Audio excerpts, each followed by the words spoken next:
E então, como está a sua vida? Como está a sua família? Como está a sua casa? Você tem filhos? Como estão os filhos? Você está namorando? Como está o seu namoro? É um namoro aprovado por Deus? Você está colocando Deus no namoro? Você está convidando a Deus para o seu namoro? Olha, quero dizer um negócio para você. Todas as vezes, antes de a gente começar os trabalhos aqui no estúdio do programa Lar e Família, a gente ora por você. Nós acabamos de orar aqui com a equipe que está trabalhando com a gente aqui no Lar e Família.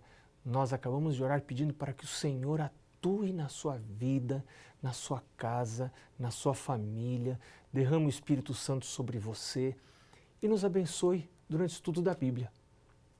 Você sabe que este programa de hoje é um programa especial, pelo menos para mim, porque é um programa que encerra uma série de estudos sobre o Sermão da Montanha. Nós já estamos há 49 programas estudando o Sermão da Montanha. Esse é o programa 49º e você pode encontrar esse programa lá no site do programa Lar e Família, dentro do site da Novo Tempo. Você vai encontrar todos esses programas já postados no site do programa Lar e Família, dentro do site da Novo Tempo. Você pode também solicitar estudos bíblicos. Eu quero recomendar a você que entre lá e selecione um estudo bíblico para você fazer online ou receber em casa. É tão bom estudar a Palavra de Deus. E então, por falar em estudo da Palavra de Deus, vamos para o estudo da Palavra de Deus. Hoje, eu queria recapitular com você algumas coisas que foram muito importantes para mim durante o estudo desses 3 capítulos da Bíblia que abrangem o Sermão do Monte, que foi o sermão mais longo pregado por Jesus, que está registrado na Bíblia. Para mim, ficaram algumas marcas. E se você me acompanha na leitura da Bíblia, eu estou no capítulo 5, nós vamos, através do capítulo 5, capítulo 6, capítulo 7, ver alguns destaques desse Sermão do Monte.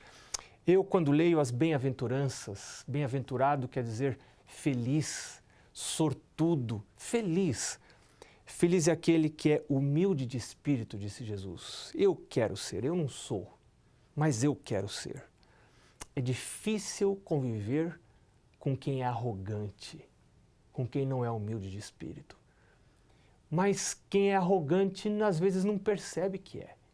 Mas eu quero ser humilde de espírito. Eu quero pedir que o Senhor me faça humilde, me faça chorar, porque os que choram serão consolados. Tenho conseguido chorar com as tristezas, com as injustiças do mundo. Eu quero ser manso, porque diz Jesus que os mansos vão herdar a terra. Eu quero ser misericordioso. Quero ser misericordioso com quem não me trata bem no trânsito. Porque se eu for misericordioso com quem não me trata bem fora de casa, eu serei misericordioso também com quem está em casa, com a minha esposa, com as minhas filhas. Eu quero ser limpo de coração, não só limpo de ação. Tem gente que está preocupada com as suas ações, com a sua ação, mas Deus está preocupado com o meu coração, com o que está lá no fundo. Talvez esse seja, na verdade, este é o centro do ensino de Jesus no Sermão do Monte. A preocupação minha não deve ser apenas com o exterior, com a ação, mas sim com o coração. Bem-aventurados os pacificadores. Eu quero ser pacificador. Eu não quero engrossar um mingau lá dentro de casa. Eu quero pacificar, eu quero que Deus me use como instrumento, como diz a oração de São Francisco, como instrumento da tua paz. Eu quero ser um representante de Deus dentro da minha casa, mas eu não sou assim. Eu preciso ir à presença de Deus cada dia, cada manhã, para ter o meu coração transformado, o meu coração renovado, ser feito uma nova criatura para ser pacificador. E se eu sou perseguido? Perseguido não porque mereça, porque tem gente que é perseguido também, faz por onde ser perseguido. mas vamos dizer que eu estou procurando andar no caminho de Deus e por fazer a vontade de Deus estou sendo perseguido. Então, o texto diz que destes é o reino dos céus. Que coisa maravilhosa! Bem-aventurados sois quando por minha causa, diz Jesus, vos injuriarem, falarem inverdades a seu respeito, e quando perseguirem a você e a mim, e mentindo disserem todo mal contra você, contra mim. E aí Jesus diz, regozijai-vos e exultai, porque é grande o vosso galardão nos céus, pois assim perseguiram aos profetas que viveram antes de vós. Outra coisa que me chama bastante atenção nesse Sermão do Monte é que tem gente que pensa que ao Jesus vir a essa terra e trazer o amor, ele anula a lei, ele anula os mandamentos. Então, a vinda de Jesus foi uma suavização do Antigo Testamento. E é por esta razão que tem um grande número de cristãos hoje em dia que aconselha você a não ler o Antigo Testamento. Eu já vi muita gente dizer assim, comece pelo Novo Testamento. Eu sempre aprendi que a gente começa a ler os livros pelo começo. E o começo da Bíblia está no Antigo Testamento. E você precisa conhecer o Antigo Testamento para poder entender o Novo Testamento. E você vai ver, se você fizer um estudo minucioso, cuidadoso, você vai ver o quanto o Antigo Testamento é mencionado no Novo Testamento, inclusive por Jesus. Porque quando Jesus esteve na Terra, quando os apóstolos estiveram aqui, só havia o Antigo Testamento. Quando Paulo, em Timóteo, escreveu toda a Escritura é inspirada por Deus e é útil para o ensino, para a repreensão, né? para me guiar na justiça, quando Paulo escreveu isso, só existia o Antigo Testamento. Paulo estava se referindo ao Antigo Testamento. Então eu não vejo como alguém pode dizer que Cristo veio anular o Antigo Testamento.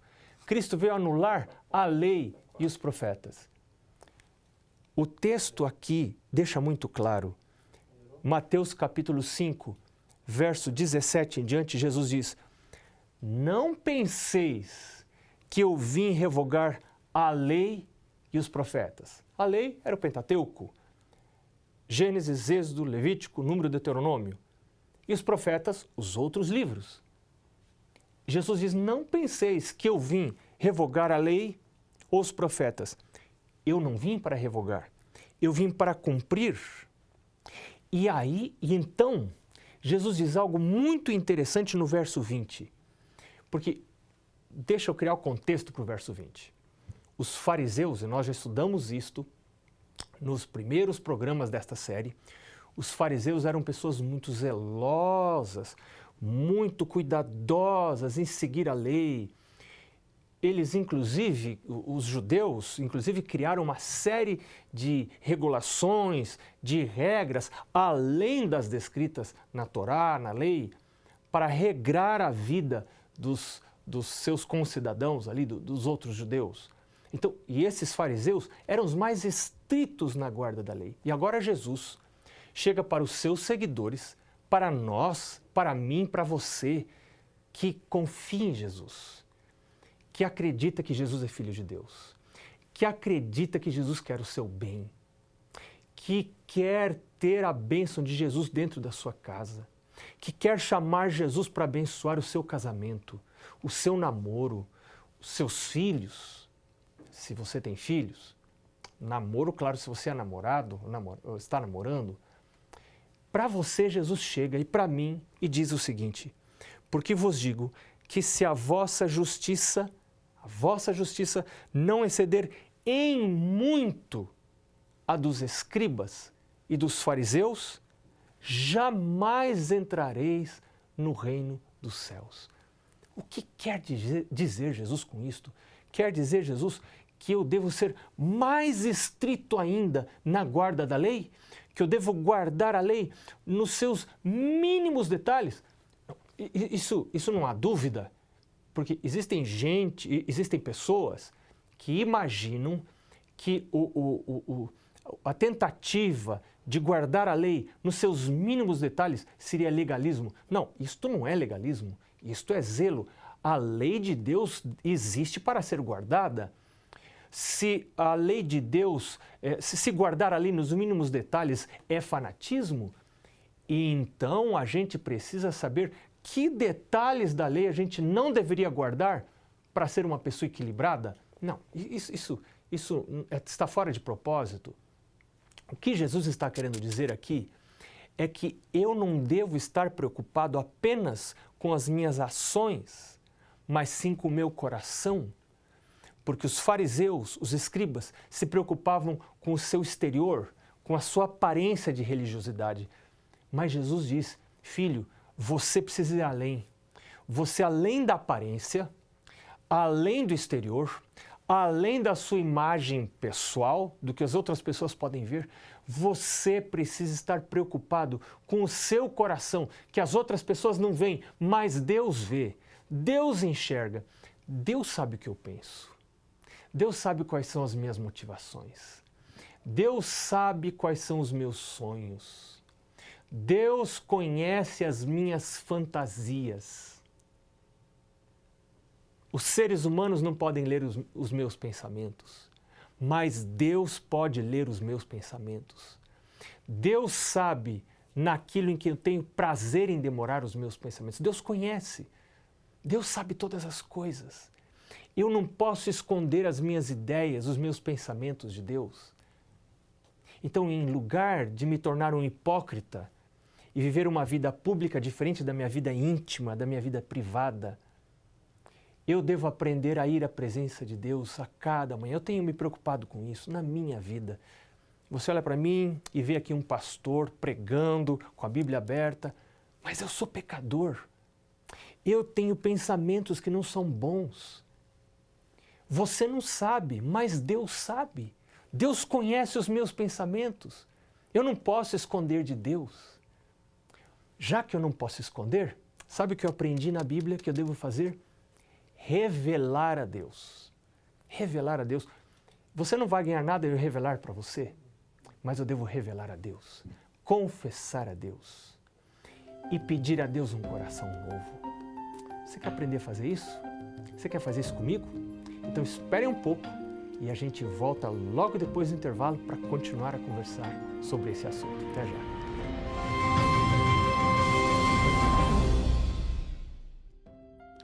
Bem, no primeiro bloco, eu estava dizendo para você que o centro do Sermão do Monte está aqui no verso 20, onde Jesus diz, porque vos digo que se a vossa justiça não excederem muito a dos escribas e fariseus, jamais entrareis no reino dos céus. O que Jesus está querendo dizer com isto?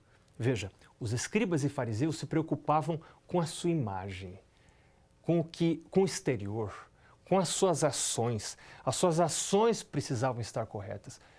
Jesus não é contra as ações corretas, evidentemente.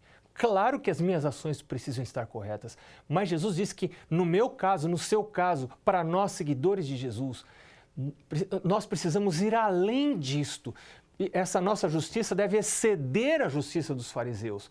Ou seja, não apenas as ações corretas, mas o meu coração deve estar correto. Este é o centro do Sermão da Montanha. Mas isso não é para desesperar a mim e a você. Claro, eu estava dizendo para você no primeiro bloco que eu reconheço que eu tenho defeitos, que eu tenho erros de pensamento, de ação. Talvez você possa olhar para mim, como eu estava dizendo no primeiro bloco, e ver em mim um pastor, alguém que está estudando a Bíblia, uma pessoa quase perfeita. Mas eu conheço os meus pensamentos, eu sei dos meus defeitos, eu sei de algumas fantasias, de algumas ideias que passam pela minha mente e que não são corretas. E eu sei que Deus também as conhece, ninguém pode esconder nada de Deus. Ele é aquele que conhece todas as coisas, que vê o que está escondido. Isto não serve para me desanimar, serve para me animar a reconhecer isso diante de Deus. Se eu não posso esconder isso dele, por que não revelar isso para ele? Porque Jesus morreu por mim para me perdoar os pecados. Ele não se afasta de mim porque sou pecador. Ele diz, eu não vim buscar justos, eu vim buscar pecadores. Os sãos não precisam de médico e sim os doentes. Eu quero pedir que Jesus me livre da hipocrisia. Cada dia, eu aprendi, estudando o Sermão da Montanha, que eu preciso despertar, levantar de manhã e correr à presença de Deus antes de me encontrar com a minha esposa, antes de me encontrar com as minhas filhas e pedir a Deus não apenas que Deus me dê ações corretas durante o dia, mas que Deus me dê um coração certo, correto, santo, puro, porque eu não tenho, eu não nasci assim, meu coração é incorrigível, meu coração é pecador, então eu estou pedindo a Deus um milagre, meu Deus, cria em mim um coração novo, um coração que seja parecido com o teu. E que influência isso vai ter nas minhas ações? Porque as minhas ações corretas virão do interior. Não é alguém procurando, se esforçando para praticar algo que não sente no seu íntimo. Isto é legalismo. Isto não é aprovado por Deus. E isto produz doença emocional, doença mental, quando o seu eu interior não está de acordo com o seu eu exterior, com o que as outras pessoas conseguem enxergar. Isso produz uma mente desequilibrada. Então, Deus está procurando me levar ao equilíbrio da mente. É uma pessoa só, a pessoa interior e a pessoa exterior. Por isso, eu disse para você que Davi pediu para Deus, meu Deus, eu não quero ser duas pessoas, eu quero ser uma só. Me sonda, meu Deus. Olha a minha vida, examina o meu coração, vê se há em mim um caminho mau e me guia pelo caminho certo. Esse é o meu pedido, talvez eu vou dizer para você, esse talvez seja o maior aprendizado que eu recebi aqui do Sermão da Montanha, em Mateus capítulo 5 até o capítulo 7. Porque o resto do Sermão da Montanha, Jesus agora vai começar a dar exemplos práticos de como isso funciona. O primeiro deles, a partir do verso 21, Jesus diz assim, todo aquele que se irar contra o seu irmão estará sujeito a julgamento. O mundo me ensina de que eu tenho o direito de me irar, de me magoar, de abrigar ressentimento se eu fui magoado, se eu fui ofendido. Isso é o que o mundo me ensina. Mas a palavra de Deus não me dá esse direito. A mágoa, o ressentimento, a ira é um sentimento ruim, é um aspecto negativo do coração que não encontra lugar numa vida transformada por Jesus. Então eu preciso não apenas deixar de agir com maldade ou com vingança, mas pedir a Deus que purifique a fonte dos meus sentimentos lá dentro. Agora, quem de nós nunca se irou? Quem de nós não sente mágoa, não sente alguma amargura, né, por algo que aconteceu, por alguma ferida emocional ou até física que recebeu? Todos nós. Agora, o que eu preciso fazer é buscar Jesus e dizer, meu Jesus, me cura, porque este é o meu erro. Alguém me magoou, é o erro da outra pessoa, mas este é o meu erro. Jesus começa a dar outros exemplos, ele fala ainda da importância da reconciliação no verso 24. Depois Jesus fala do adultério. Tem muita gente para procurar guardar os mandamentos de Deus, está evitando o adultério. Nunca adulterei, mas o pensamento está ali. O pensamento se compraz, se alegra no adultério, na sensualidade, na traição. Ah, se eu pudesse. Ah, se eu não fosse casado. Mas adultério não é apenas um ato. Adultério pode acontecer no pensamento quando uma pessoa se compraz na sensualidade fora do plano de Deus, porque existe a sensualidade dentro do plano de Deus, que é apropriada dentro do casamento, do círculo do casamento.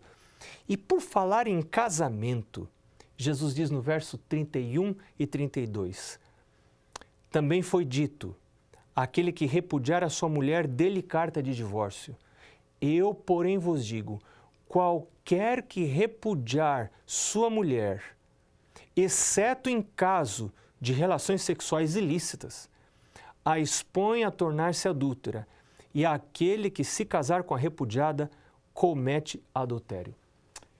Jesus está querendo me ajudar a investir na permanência, a investir no relacionamento, a buscar amor. E ele fala sobre amor a partir do verso 43. Amor é uma decisão da vontade santificada pelo Espírito Santo. Amor é uma decisão. Eu posso decidir. Você pode decidir. Amor é fruto de um coração renovado, de uma nova natureza.